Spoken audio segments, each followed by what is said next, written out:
Baba niyo po?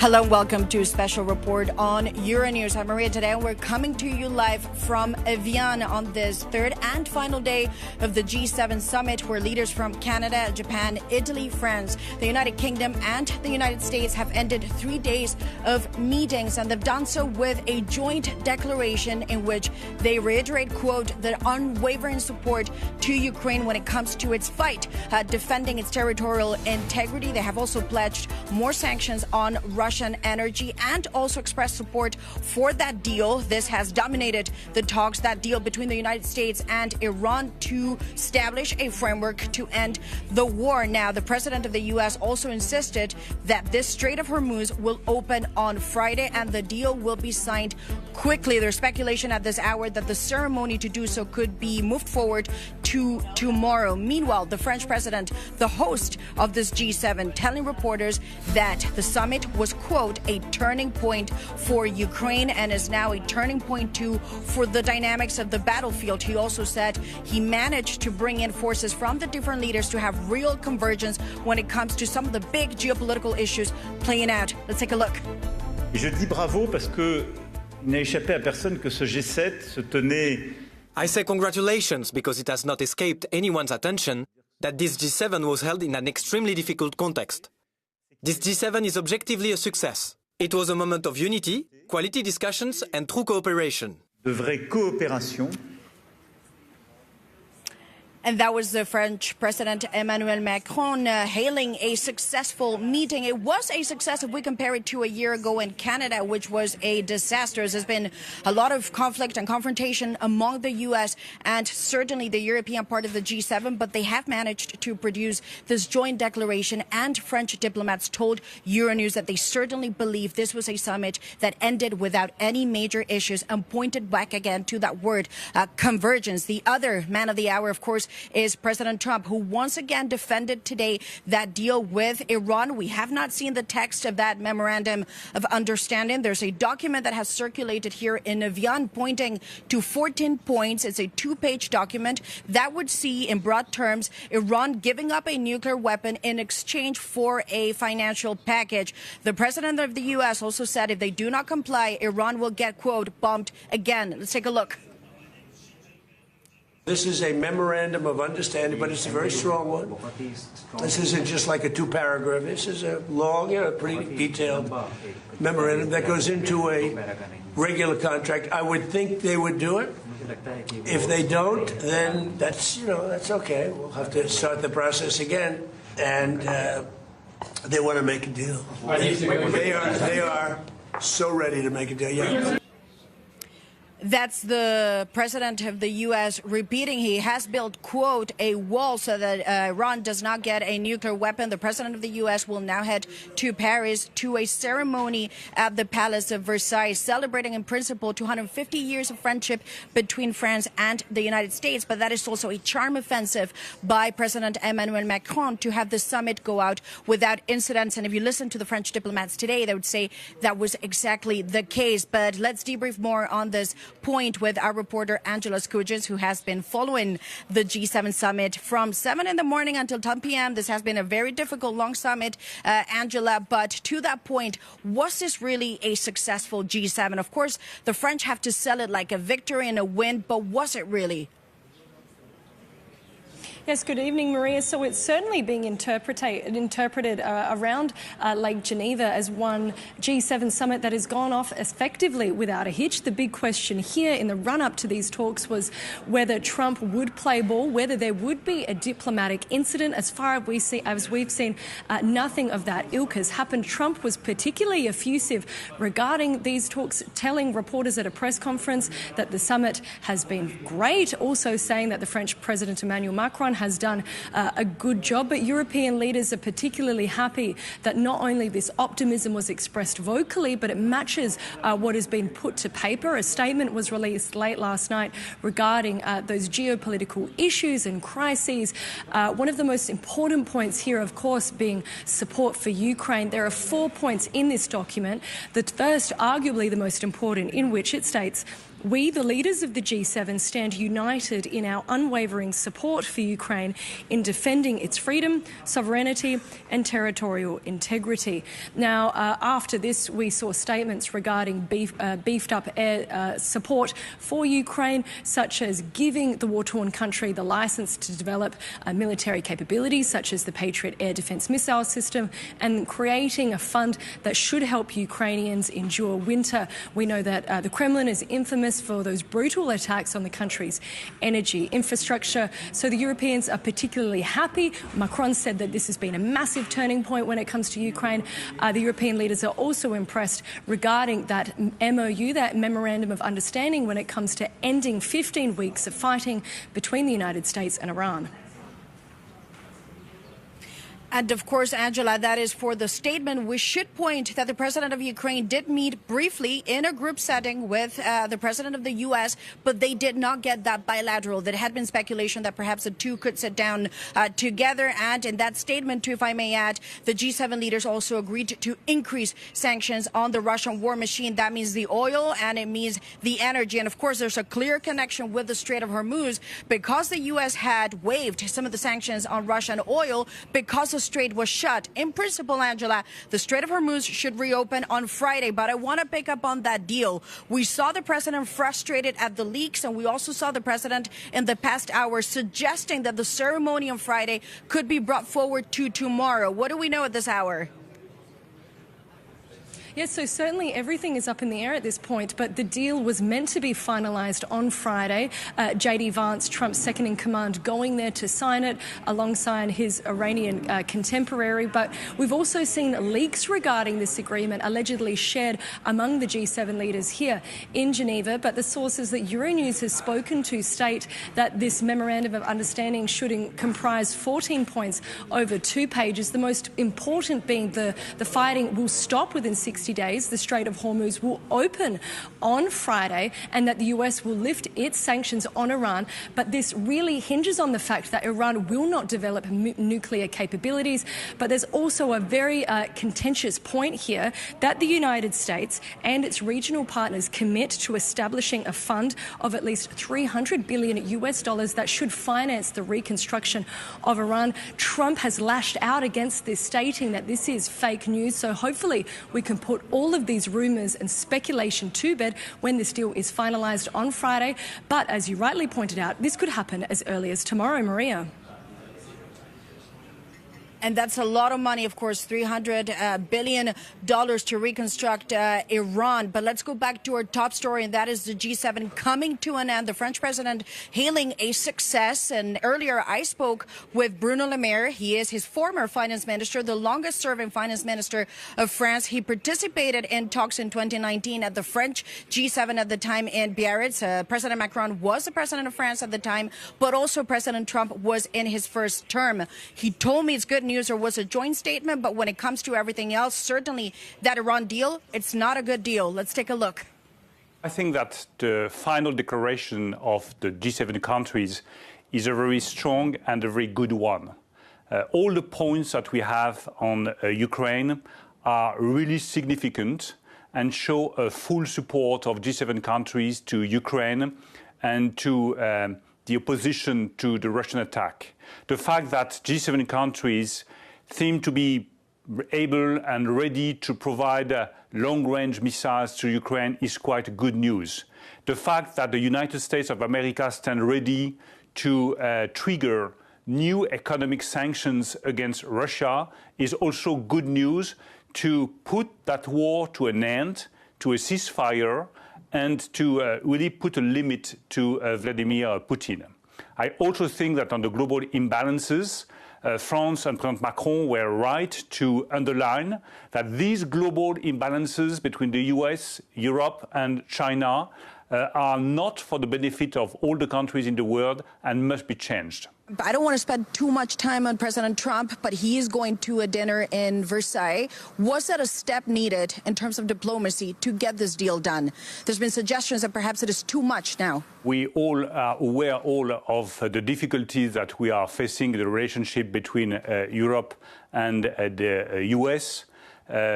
You know that I was personally very critical against the deal that was made between the United States and Iran, because to me this is a fake deal. But I think that this is in the global interest of all G7 members to stand united to face the challenges of the 21st century, especially the question of economic imbalances with China. And you say this is a fake deal. Why is that? I would use the title of a famous play, which is Much Ado About Nothing. The United States decided to trigger the war against Iran. And I think that after the deal, Iran is stronger than before the war. You still have these uncertainties about the future of the Strait of Hormuz. Will there be a toll or not on the Strait of Hormuz? You don't have very strong solutions, and you are not addressing the key question of fissile materials. There are only words, but there are not very strong technical commitments on the fissile materials and on the best way to prevent Iran to get access to the nuclear weapon, which is the absolute key and the absolute worry of all countries around the world. How do we do to prevent Iran to get access to the nuclear weapon? And the third question, which is not addressed in the deal, is the long-range ballistic missiles capacities of Iran. You know that the southern part of Europe could be hit at some point by those missiles.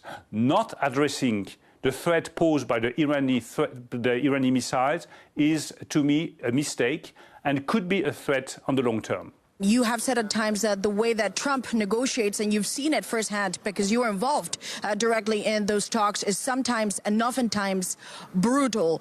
Is this G7 a moment of reconciliation, or would you say ultimately Trump has not changed? The Europeans need to push for their own interests? The single lesson that all the European leaders must draw from the past month, and I would say from the past 2 years, is that if they want to be relevant and strong, they need to be united.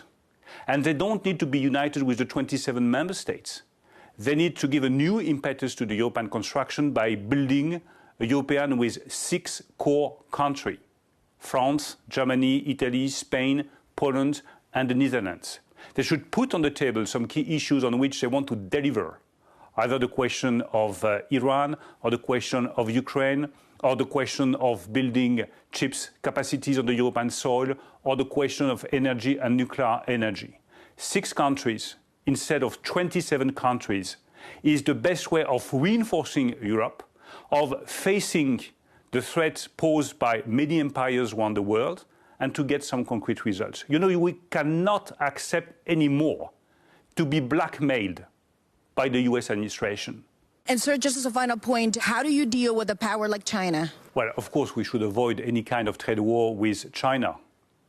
But we must be respected by the Chinese government and by President Xi Jinping, which means that you must explain to China, being once again united, the 6 key countries, that China cannot get access to the single market without taking some decisions and without abiding by rules. The first one is that if there has been some heavy public subsidies to 1 or 2 sectors, like the automotive industry, China will have to pay to sell its cars on the European soil and in the single market.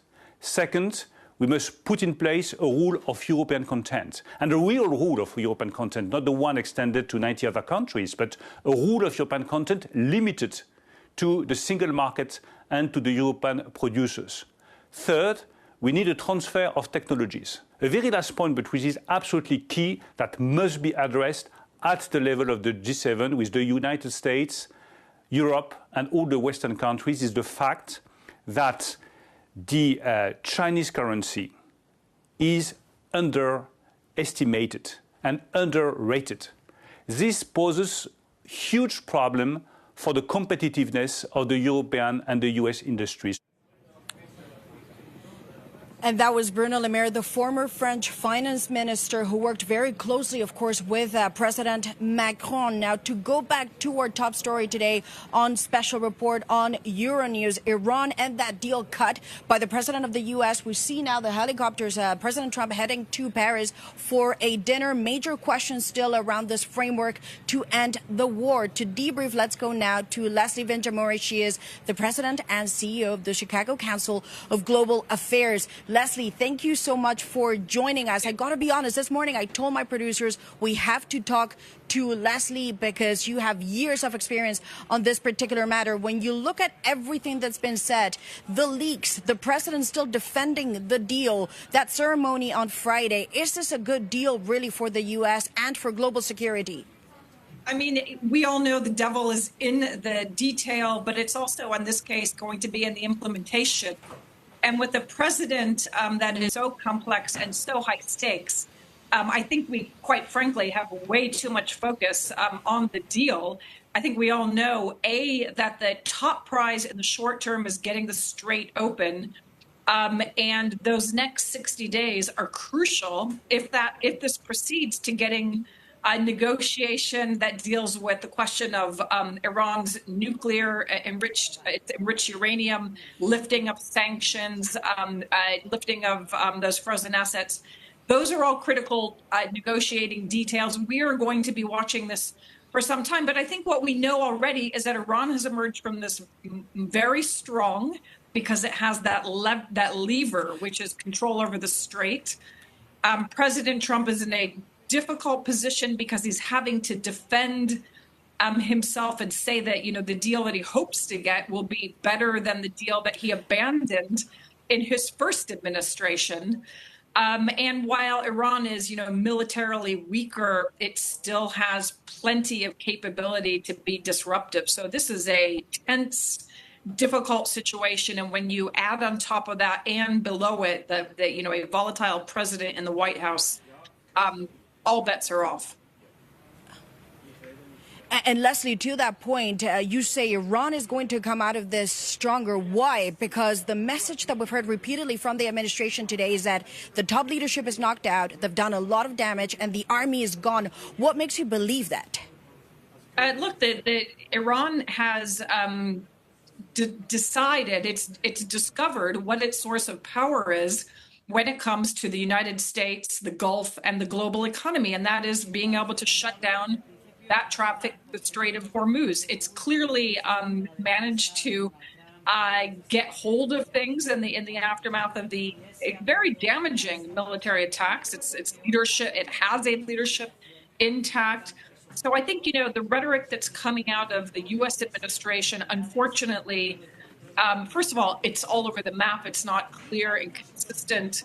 But secondly, it's very difficult for anybody right now to believe that Iran hasn't emerged with some real leverage. The second thing I think to really note here is, a lot depends on the U.S. and Israel. Can President Trump get Netanyahu to really observe a ceasefire after Friday, if that's when the signing takes place? That's going to be very, very difficult. Israel and the U.S. were aligned. Exactly. That's why we saw the strikes. Indeed. And now they're not. Indeed. Well, indeed, Leslie, thank you so much for joining us with those comments. Certainly, there's a lot of focus beside be it today or Friday. The president of the U.S. also facing a lot of backlash given some of the leaks around the money question. Who is going to pay for the reconstruction of Iran? That is, of course, the latest coming from the G7 meeting. As I said, this has now come to an end with a joint declaration. We also have learned, sources telling Euronews, that the president of the European Council has initiated contact with Russia to see whether or not a communications channel can be opened for those negotiations with Ukraine, and that will continue into the summit tomorrow. European leaders now heading to Brussels for an EU summit at 12. 27. Of course, we'll bring you the latest on that on Europe Today tomorrow at 8 a.m. And we will debrief you, of course, all day live on Euronews. That is the latest from this G7 meeting in Évian, a turning point potentially for Ukraine, and all the eyes, the world really looking at the fine print and the implementation of that deal. The president of the U.S. insisting either Iran complains or if they go forward, they will get bombed. But there's a lot of questions unanswered. That is the end of Special Report on Euronews from the G7 meetings in Évian. It has been a pleasure, and have a great night.